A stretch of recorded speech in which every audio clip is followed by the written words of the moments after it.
Anu, madam.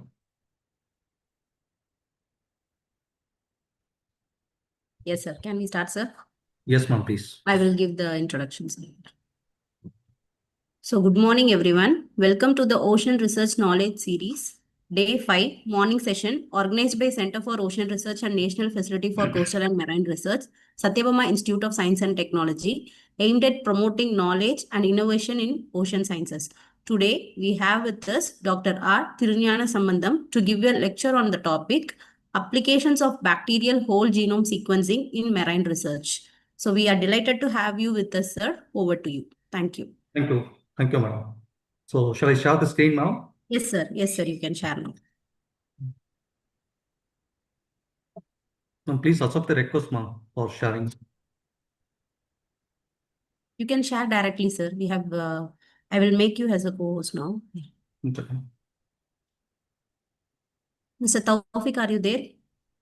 Please make Thiru sir as co-host. Yes, sir. So, my screen is visible, ma'am? Yes, sir. Yes, sir. Yeah. So, we'll make it on full screen now.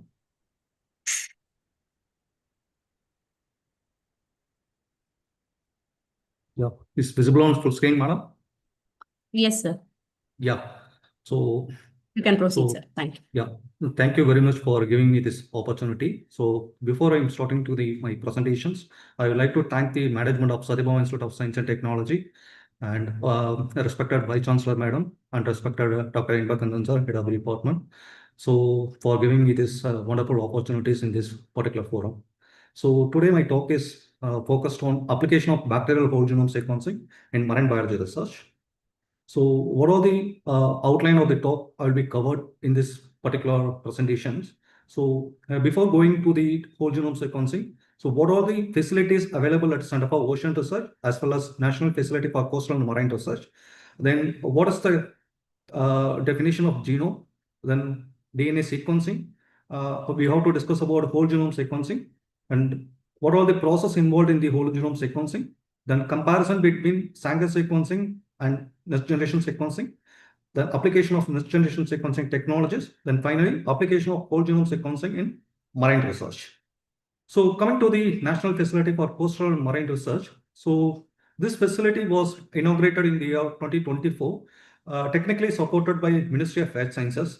So in this particular facility, we have 14 labs, namely Molecular Imaging Hub, Mass Spectrometry Lab, Profiler Lab, Mass Spectrometry Lab 2, Sample Preparatory Lab, Water Quality Analysis Lab, Toxicology Lab, Underwater Monitoring Lab, Next Generation Sequencing Hub, Microbiome Lab, Advanced Biovisualization Lab, Marine Metabolic Engineering Lab, Cellular Agricultural Lab, then finally Environmental Testing Lab. So in this particular facility, we have state-of-art instruments, sophisticated analytical facility, we have actually in molecular imaging hub, we have the micro CT, bio-AFM, and confocal microscope. Then spectrometry lab, we have LC-MS-MS, as well as we have GC-MS-MS. Then we have a profiler lab. In this particular lab, we have the microscopic FTR as well as nano intentor. Then coming to the next generation sequencing lab, we have Illumina NISIC 2000 platform, then Sanger sequencer, digital PCR, RT-PCR, tapetation, then nanodrop, qubit. So what all the facilities needed for the whole genome sequencing? So all kind of facilities are available at the next generation sequencing lab. So coming to the presentation, so first we can focus on the whole genome sequencing. Before we discuss about the whole genome sequencing, it is important to understand the difference between genetics and genomics. So genetics is the study of individual genes and inheritance from the parents to offspring. It focuses on how specific genes influence particular traits or biological functions. In contrast, genomics is the study of an organism entire genome, including both coding and non-coding DNA. It examines gene interactions, genome organization, and the role in biological processes. While genetics investigate one or few genes, in case of genomics, provide a comprehensive view of all genetic information. More particularly, whole genome sequencing is a genomic approach that determines the complete DNA sequences of an organism, enabling researchers to study evaluation, adaptation, metabolism, and disease at the whole genome level.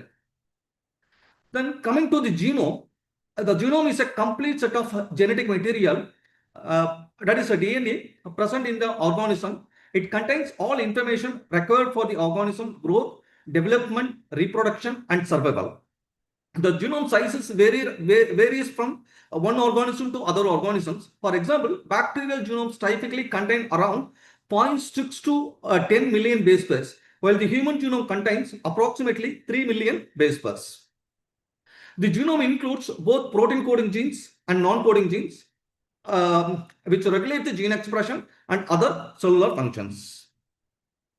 Coming to the DNA sequencing,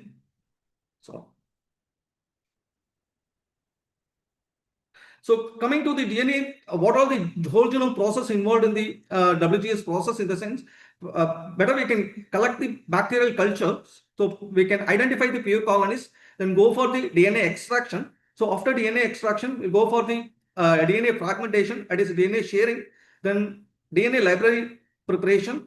So after library preparations, we can go for the DNA sequence analysis. Then finally, we can go for the what are the genes present, computational analysis for where we can do the gene production and functional annotations.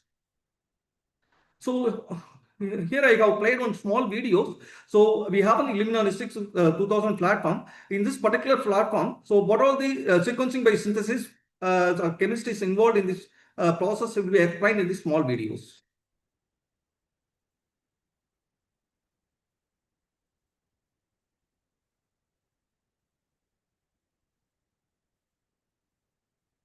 The Illumina sequencing workflow is composed of 4 basic steps: sample prep, cluster generation, sequencing, and data analysis.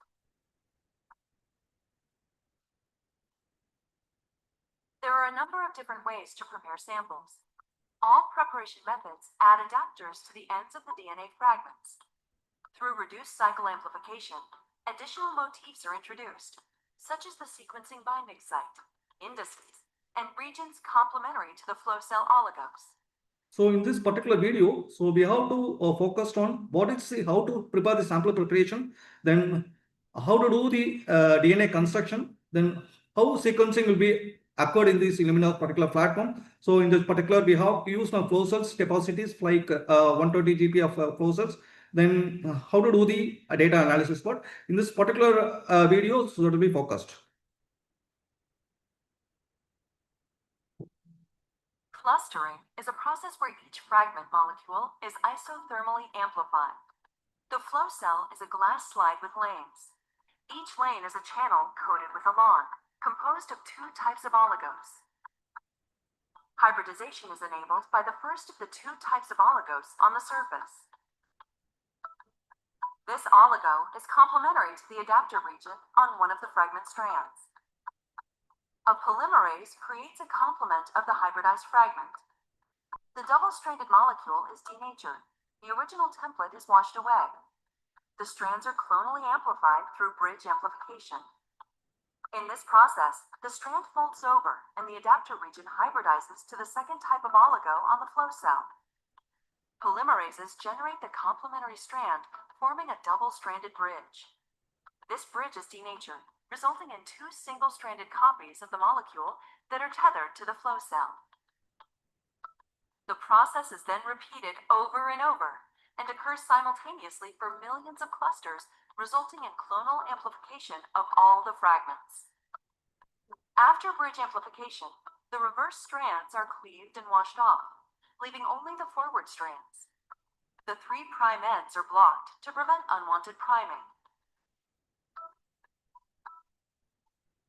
Sequencing begins with the extension of the first sequencing primer to produce the first read. With each cycle, fluorescently tagged nucleotides compete for addition to the growing chain. Only one is incorporated based on the sequence of the template. After the addition of each nucleotide, the clusters are excited by a light source, and a characteristic fluorescent signal is emitted. This proprietary process is called sequencing by synthesis. The number of cycles determines the length of the read. The emission wavelength, along with the signal intensity, determines the base call. For a given cluster, all identical strands are read simultaneously. Hundreds of millions of clusters are sequenced in a massively parallel process. This image represents a small fraction of the flow cell. After the completion of the first read, the read product is washed away. In this step, the index 1 read primer is introduced and hybridized to the template. The read is generated similar to the first read. After completion of the index read, the read product is washed off and the 3' ends of the template are deprotected. The template now folds over and binds the second oligo on the flow cell. Index 2 is read in the same manner as index 1. Polymerases extend the second flow cell oligo, forming a double-stranded bridge. This double-stranded DNA is then linearized, and the 3' ends are blocked. The original forward strand is cleaved off and washed away, leaving only the reverse strand. Read 2 begins with the introduction of the Read 2 sequencing primer. As with Read 1, the sequencing steps are repeated till the desired read length is achieved. The Read 2 product is then washed away. This entire process generates millions of reads, representing all the fragments. Sequences from pooled sample libraries are separated based on the unique indices introduced during the sample preparation. For each sample, reads with similar stretches of base calls are locally clustered. Forward and reverse reads are paired, creating contiguous sequences. These contiguous sequences are aligned back to the reference genome for variant identification. The paired end information is used to resolve ambiguous alignments. Genomic data can be securely transferred, stored, analyzed, and shared in Base-Space Sequence Hub. Discover the possibilities of next-generation sequencing. So yeah. So in this particular videos, so finally we can get the raw data in case of FOSQ files. So from the FOSQ files only we can do the data analysis part. So in that particular data analysis part only, we can get the complete genomic architecture of the complete microbes in case of whether it will be present on any kind of virulence genes or any proprietary genes or insert in sequences or complete how many genes are present in the bacterial genome. So typically in case of bacterial genomes around roughly 4,000 to 7,000 genes are present. So in this particular genes, so what are the specific functions that particular genes are doing? So that is important to know about the whole genome sequencing process. Okay. So coming to the whole genome sequencing, to know about the coding as well as non-coding part of the genome, then to know about the important pathways. So what are the pathways present in this particular genome? So Then it will be helpful for the evolutionary studies and species comparisons, then identification of important secondary metabolic pathways, then disease sensitivity prediction based on gene sequence variations. This all kind of applications of the whole genome sequencing it will be very helpful.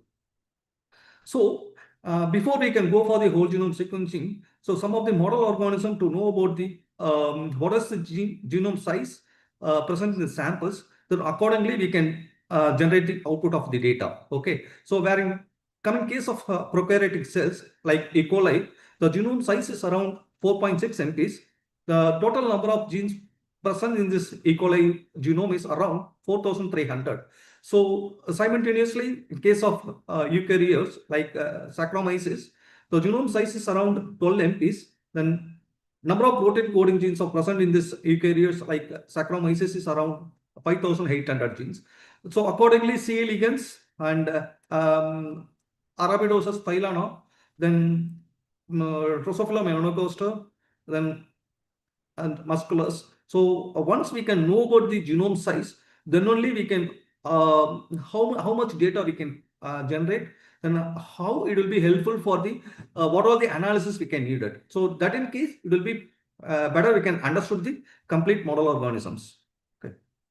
So then what are the comparison between Sanger sequencing and NGS technologies in the sense? So Sanger is the gold standard method. So the sample input is PCR, purified PCR products or plasmid. Where in case of next generation sequencing, we can use the NGS library constructed from genomic DNA or amplicons. Then the chemistry involved in the Sanger sequencing is detecting chain termination products with capillary electrophoresis. Where in case of NGS, to determine the sequence of each DNA molecules during the synthesis. The data captured on Sanger sequencing is only homogeneous DNA sequence can identify. In case of next generation sequencing, numerous DNA sequences determined simultaneously. So main advantages involved in Sanger sequencing is to know about the complete high accuracy and high precision of the samples, then simple data analysis process. Also, it will take days to weeks. And coming to the next generation sequencing, it is efficient for a different massive sequence determination by the single run. So then coming to the disadvantage in case of Sanger sequencing is difficult to analyze heterogeneous amplified products in a sample and very slow process. Where in case of next generation sequencing, advanced bioinformatics analysis and data interpretation and analysis is a complex steps. So nowadays, there are so many NGS platforms are available. So comparing to the one to the another platform is very difficult actually. So basically, the sequencing platforms are Illumina sequencing, ion torrent sequencing, backbio sequencing, and nanopore sequencing. So in our facility, we have the Illumina S6 2000 platform as well as nanopore sequencers Minion. So Minion is a long read sequencer and Illumina is a short read sequencing. There are several sequencing chemistry involved in the different platforms. Where in case of Illumina sequencing, it will be involved in the sequencing by synthesis. Then going for the long read sequence like a nanopore, it will be on magnitude of electrical conductivity changes across nanopore surfaces. Then the library preparation also different from each platform. So coming to the Illumina sequencing, the bridge application process is involved for the library preparations. Then other platforms like nanopore and backbio, the library preparations methods are different.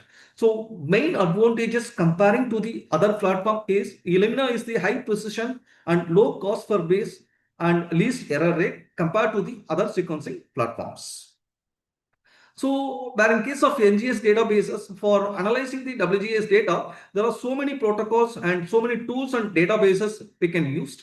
So here, a PROCA is the common database which can useful for the gene annotations. Then protocol, that is a prokaryotic dynamic programming gene finding algorithm useful for protein coding sequences. Then to find the rRNA genes, we can use the RNAmer. Then we can want to detect the tRNA or tmRNA genes, we can use Oregon.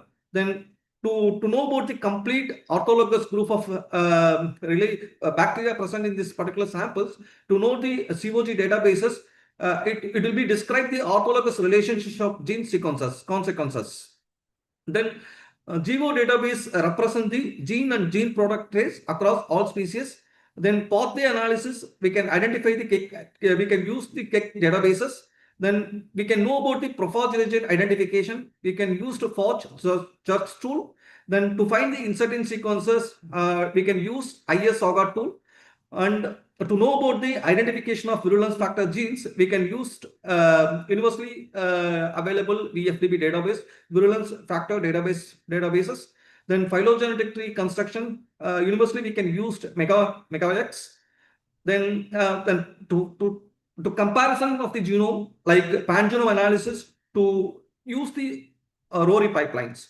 Apart from that, there are several bioinformatics softwares are available for different gene protein interaction and visualization of the complete genes. We can use a string database for protein interaction, then visualize the interaction of a network and interacting with the gene expression profiles by using cytoscape and M-code for molecular complex to find the clusters and identify highly interconnected regions. So this are the some of the listed out online databases as well as tools we can use for the whole genome sequencing data. So coming to the outline of NGS data, once we can do the projects of NGS like whole genome sequencing, the following steps we can follow. The first one is quality control. Then the next step is data cleanup process. In the further upcoming slides, I'll be explaining on the each process, like quality control, what are the data process, how we can do the pre-processing data, then alignment, mapping to the reference genomes, all we can discuss in the further slides. Then quantification, measuring relevant variables for gene expression data, then differential analysis, comparing the biological conditions, then downstream analysis like interpretation in context of research questions, then finally presentation, packaging results, reports and plots. So this is all the outline of the NGS analysis involved in the NGS overall process. So coming to the whole genome sequencing analysis, it's a process of determining the complete genome of an organism in a single run. Once we can load the pooled samples into the Illumina sequencer, then finally we can get the raw reads in the format of FOSQ. Then generally whole genome sequencing data analysis involve processing the raw reads from sequence to derive biological insights such as gene annotations, variant detections, phylogenetic analysis, and so many processes. So what are the steps involved in whole genome sequencing data analysis? In the sense, the data pre-processing, assembly and annotations. And in case of data pre-processing, we can do the quality control, then remove the bad quality reads, adapter sequences and unambiguous sequences. Like here we can use the FOSQC tools, Trimomatic, Cutter Off and Trim Color tools. Where coming to the assembly, de novo or reference-based assembly, scaffolding and gap filling, assembly quality estimation and validations, we can use the three important tools like unicyclers, spades and WAMEM.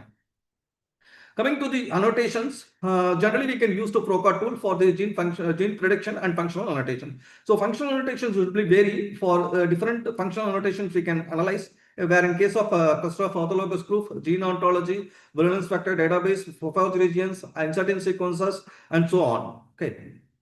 So once we can get the FOSQ file, so this is all the format it will be seen like FOSQ format is used to store nucleotide sequences along with the quality score for each nucleotide of the sequence.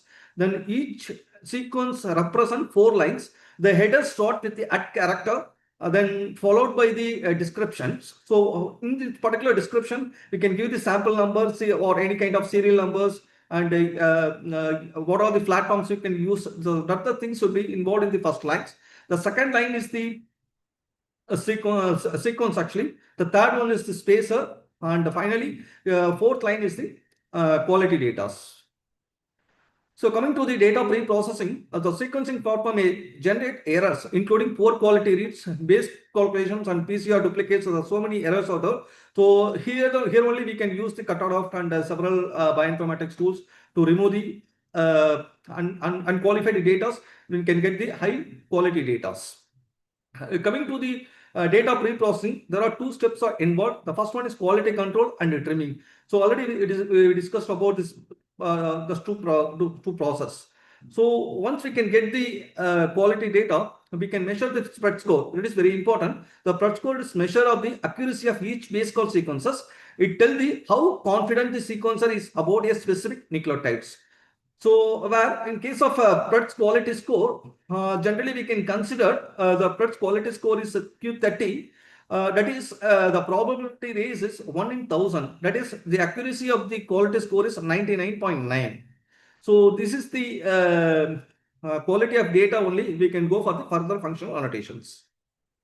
See for the some of the examples for comparing with the quality data and like trimmed data we can show here. So good data in the sense it will be falls under the green pot. So where in case of bad data, the QC quality range is high, so it will be falls near to the red lines. So in this case only we can use the cutout of trigonometric and several bioinformatics cutout of tools. So coming to the next process is trimming. So trimming in the sense here we can remove the adapter sequences, low quality bases, read below minimum quality thresholds. So here we can use the trigonometric tools, which is a Java based tool for trimming Illumina based NGS data. So after trimming, again quality check is performed. Then we can assemble the genomes. The assembly of the genome is a computational process of constructing the complete DNA sequence of an organism. Genome present short or long reads obtained through sequencing technologies. So after that assembly, we can generate the de novo assembly. The two types of assemblies are there, de novo based as well as reference based assemblies. So de novo based assembly is performed when no reference sequence is available for the any particular organisms. So it's generally a novel organism or poorly studied organism, we can go for de novo assembly. Then the next step is overlapping reads are merged to form contig, which are often used to construct scaffolds. Here we can use the Spades or Trinity, Velvet or Soap de novo tools are used for this de novo assembly. For coming to the reference-based assembly, the reads are aligned to the existing reference genome of the organism, which will guide the assembly process. Here we can use the PWA, POTIC and SAM tools we can use. So hybrid assembly in the sense we can generate the data from Illumina sequencer and for in case of short range sequencer as well as long range sequencer. So we can assemble the both the sequences to combine both short and long range sequences for better assembly. Here we can use the unicycler and hybrid Spades. Coming to the next slide is next step is assembly validations. Here we can check the completeness, accuracy and reliability of genome assembly before annotations or downstream analysis. Here we can use the QoS and BUSCO. So QoS will give the assembly statistics in terms of N50, L50, total length, GC content and number of contexts. So BUSCO is the benchmarking universal single copy orthologous is a tool used to access the completeness of the genome assembly, annotation and transcriptome. So this is the assembly statistics. We can find out the L15 and N15's values. The N15 is the length of the shortest contact that cover at least 15% of the assembly. Then coming to the L50, the minimum number of contacts required to cover 50% of the genomes. GC content is approximately 40 to 60%. So coming to the BUSCO report, the completeness for the BUSCO is single copy and duplicated. So here the F is fragmented for BUSCO, M is a missing number and N number of universal single copy orthologous. Genome annotations, crucial steps in the disappearing the genetic content of an organism involve identifying and characterizing the functional elements encoded within DNA sequences. Then going for the types of annotations, we can do two types of annotations. The first one is structural annotations. The second one is functional annotations. Coming to the structural annotations, we can know about the open reading frames and the localization. To know about the coding regions, rRNA, tRNA, and other non-coding regions, location of regulatory motifs, start or stop sites, pseudogenes, and operons. Then functional annotations only we can know about the complete entire genomic architecture of the genome characterization, like pathway association, gene ontology, the particular gene functions, the all kind of analysis we can do it in the functional annotation spot. So in kind of functional annotations, usually we can use the PROCA tools, which is a comprehensive annotation pipeline for prokaryotes. So coming to the applications of whole genome sequencing in deep sea bacteria, there are several applications that will be useful. Where in case of discovery of novel enzymes, sulfur and nitrogen metabolism, carbon fixation pathways, heavy metal resistance, antibiotic biosynthetic gene clusters, cold active enzymes, biofuel and biotechnology applications. So coming to the discovery of novel enzymes, whole genome sequencing enable identification of novel gene encoding unique enzymes with industrial, pharmaceutical and biotechnological potential. Then it will be useful for sulfur and nitrogen metabolism. So whole genome sequencing review gene involved in the sulfur oxidation or reductions and nitrogen cycling pathways in extreme deep sea habitats. Then the third application for carbon fixation pathway to identification of genes for carbon fixation pathways and citric acid cycle and to understand the carbon cycling in the deep oceans. Then the fourth application is heavy metal resistance. So particularly whole genome sequencing help to detect the genes responsible for resistance of heavy metals, aiding in bioremediation and understanding of metal hemostatics mechanisms. The fifth application is antibiotic biosynthetic gene clusters. In this case, a whole genome sequencing enable detection of biosynthetic gene clusters for novel antibiotics and secondary metabolites with potential against the multi-drug resistant pathogens. Then cold active enzymes. Like in extreme condition, whole genome sequencing identify gene encoding cold adapted enzymes that function efficiency at low temperature, useful in industrial and environmental applications. Then finally, the whole genome sequencing is helpful for biofuel and biotechnology applications to involved in the biofuel productions like hydrogen, butanol or biodiesel and biopolymer degradation and other biotechnological processes supporting sustainable biotechnology innovations. This all kind of application in kind of a deep sea bacteria identification process, the whole genome sequencing process is very important. So coming to the overview of the genome analysis and application of whole genome sequencing, whether we can collect any kind of marine specimen samples and any kind of microbiome samples, there are different technologies to be applied. Where in case of genomic spot, we can use the whole genome sequencing to study about the bacteria. So not only in bacteria, so kind of all other applications like a whole exome sequencing as well. For the transcriptome analysis, we can use the RNA-seq, then epigenomics to know the methyl-seq, ChIP-seq, and ATAC sequence. So what are the outcome or data analysis part involved in the genomic part? That is whole genome sequencing and whole exome sequencing in the sense to know the point mutation, small enters, copy number variation, structural variation, and linkage identifications. So transcriptomics part, we can identify the gene fusion, RNA editing, and differential expressions. Coming to the epigenomic study, to know the methylation part of the genome, then histone modification, transcription factors binding. The complete microbiome studies we can go for, we can use for metagenomics part. Here we can do 16S amplicon metagenomics or 18S rRNA or internal targeted region sequences and shotgun targeted panels. Here we can note the complete bacterial profiling of the bacteria and taxonomic profiling of any specific bacteria and comparison of the how many species or genus present in the particular samples to know about it.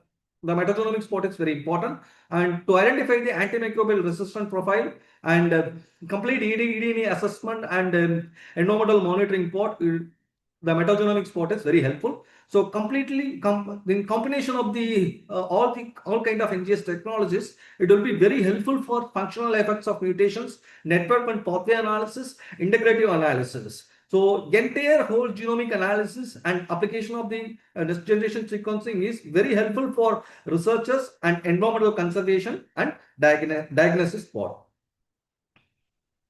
So thank you.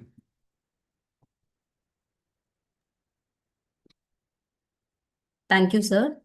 Participants, if you have any questions, you can ask now or post it in the chat box.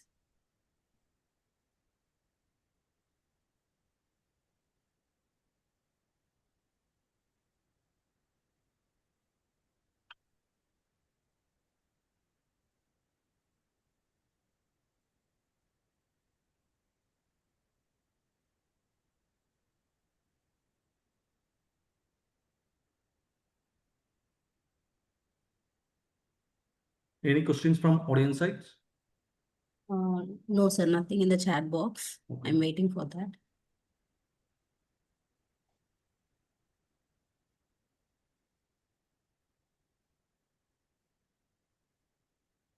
Okay, thank you for your wonderful presentation, sir. Thank you, ma'am. Thank you. Yeah, now we come to the conclusion part of the session. So we invite all the students to participate in the Ocean Quest 2026, a free online course that offers an opportunity to test your knowledge of marine science, learn about our research facilities, and receive an e-certificate. If you are passionate about the marine science, consider joining our 2-year MSc Marine Biology program. The program offers hands-on training, field exposure, and research opportunities in marine biotechnology, oceanography, fisheries, aquaculture, and marine ecology through our state-of-the-art facilities. The brochures and registration details have been shared in the chat box. We encourage you to explore these opportunities and share them with your friends. So regarding the afternoon session, we have an expert lecture on fish diversity assessment using the environmental DNA techniques. Fish diversity assessment using the environmental DNA techniques by Mr. Raghavendra Kumar, and join with us in the afternoon session. Thank you. At what time, ma'am? It is at 2 p.m., sir. Okay, thank you. Thank you.